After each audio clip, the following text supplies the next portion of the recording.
China is reportedly using advanced AI tools to influence what people think online.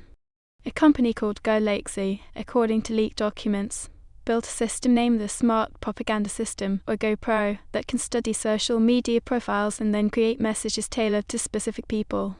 Researchers from Vanderbilt University say this AI can make content that feels real, adapts quickly, and avoids being caught, making it a powerful propaganda engine.